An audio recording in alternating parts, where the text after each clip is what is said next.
Hello friends, I have an action camera to share today. It is different from other action cameras that I've tried. This is the Insta360 Go 2.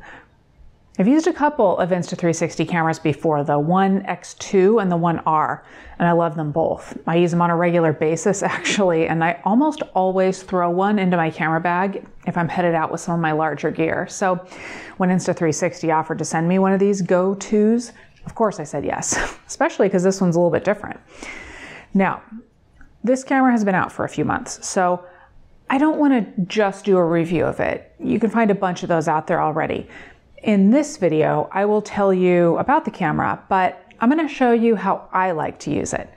I took it to San Diego, California, and I took it out on a few runs. I vlogged with it, and I see this camera as being perfect for that kind of thing. I mean, it's an action camera. It's great for any time that you want quick and easy video in any kind of conditions. If you're new here, hello, my name is Leigh. I share videos every week on anything where you might have a camera in your hand. I might have a high-end medium format or full frame interchangeable lens camera in my hand one week, and then something like this action camera the next. I love it all. And if that sounds interesting to you, subscribe. I also have a channel membership option, which costs less than a latte per month, where you can access my complete courses on photography along with weekly videos from me and a bunch of other stuff. In fact, one of those videos was a behind the scenes of testing this camera. There's a link in the description to learn more about channel membership. Okay, let's talk about this little guy. First, it's an action camera with most of the features that we've come to expect from action cameras, but in a different form factor, which really turned out to be a good thing for me. This camera is tiny, but it fits snugly into this charging case, which also doubles as a tripod. There's no screen on the camera itself, so you can use this case or the Insta360 app on your phone to make settings changes. So when I was headed out, I put this, with this little guy in it, in the pocket of my Camelback, which I take with me on every single run. And it was just easy to pull out and capture any photos or video that I wanted to along the way. And I will actually get back to capturing photos and videos in just a moment. First, the form factor of this camera allowed Insta360 to create some different mounting options. You saw the charging case, which also has a tripod screw mount in it, or you can take the camera out and put it into any number of different mounts. It comes with these two, one that is a clip that you can clip onto any number of things, like a ball cap, and one that does all sorts of different things, but it has a sticky foot on it so that you can stick it different places. I actually didn't use either of those yet, but I certainly will. My favorite way to use this, other than simply holding it or using the little tripod legs on the charge case, is this magnet pendant. You tuck it under your shirt, and the camera also has a magnet so that it sticks to the pendant through your shirt, and it actually stays in place. That, along with the stabilization in the camera, made for some really neat opportunities to document my runs. Insta360 did also send me a selfie stick and a package of other mounts. This one has a magnetic bottom, and these have the traditional action camera style mounts on them. And this is nice because Raymond and I actually have traditional action camera mounts on our mountain bikes. So it'll be easy to be able to just put this camera on there as well. Even with all of those mounts, I just ended up holding the camera relatively often. It's just so small. In fact, while the camera is waterproof, the charging case is not. So when I wanted to do these underwater shots, I just held the camera. Okay, so how did I use it? First, I connected it to the app because it's easy to connect to the app, and I did some settings changes in there, like how the camera will behave when I press the camera's hidden button once or when I press it twice. Those are for times when I don't have the app open or when I don't want to use the menus on the charging case. If the camera was out and off and I pressed the button once, I wanted it to start recording in Pro Video mode in 1440 30p. That gives me the most flexibility in post-processing, but you do have to process the footage. Luckily, the Insta360 app for your computer is super easy to use, and you can even edit video in the app on your phone or your tablet.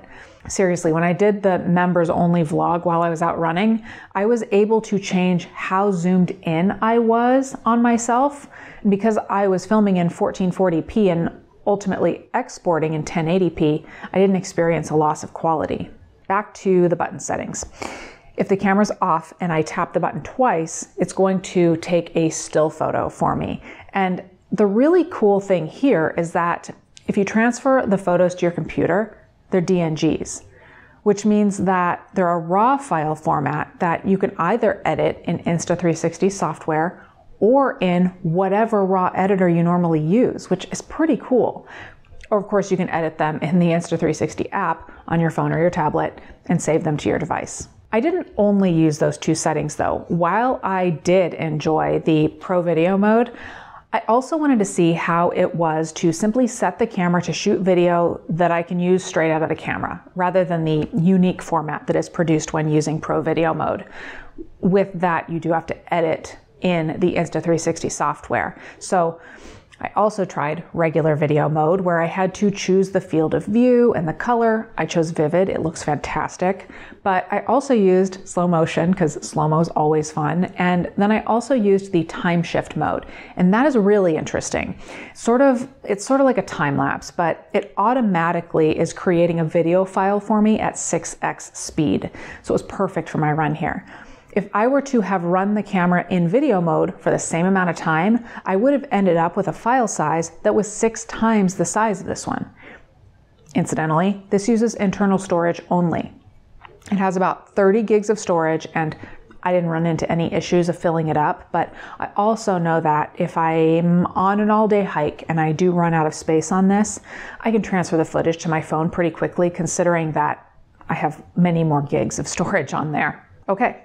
So that's how I used it and how I plan to continue using it, kind of bouncing around to the different modes, which I can do easily because I got to know the menu and the charging case, but I also just understand the app because I've used it with my other Insta360 cameras and it's pretty intuitive. I obviously really enjoy this camera, but there are a couple of things that you should know that may or may not be drawbacks for you.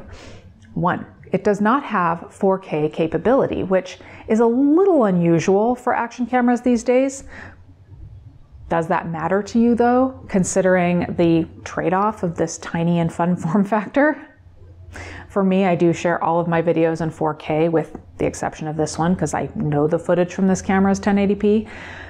That being said, I don't think 4K is necessary. 1, how many people actually notice the difference in resolution for a fun action camera video? Probably not very many. In fact, I have inserted old 1080p footage upscaled into so many of my 4K videos over the years, and no one has ever noticed. But if you are in love with 4K, Insta360 does have some other cameras for you to look at. And the second thing that may or may not be challenging to you is that there's no preview screen on the camera. If you want to preview your composition, you need to connect it to the app. Like I said, the app is really easy to connect to and to use, but it is an extra step. And that being said, if you capture your footage in the Pro Video mode in 1440p, you can do a lot of correcting in the Insta360 software. All right, I definitely only gave you a brief overview of this camera. It's everything that you would expect from an action camera. Great, colorful footage, quite a bit of flexibility. You can get into the process and use Pro Video, but you can also simply use regular video mode and do less on the back end. It has been a permanent resident in my Camelback because it's just fun to use. I'm definitely looking forward to experimenting with it in different environments, and I expect I'll use it for B-roll a lot. I will link to this in the description so that you can see pricing and availability in your area, and I will also link to my reviews of the other couple of Insta360 cameras I've reviewed. If you have any questions, let me know in the comments. And on your way there, please give this video a like and subscribe if you haven't already. And thank you for watching.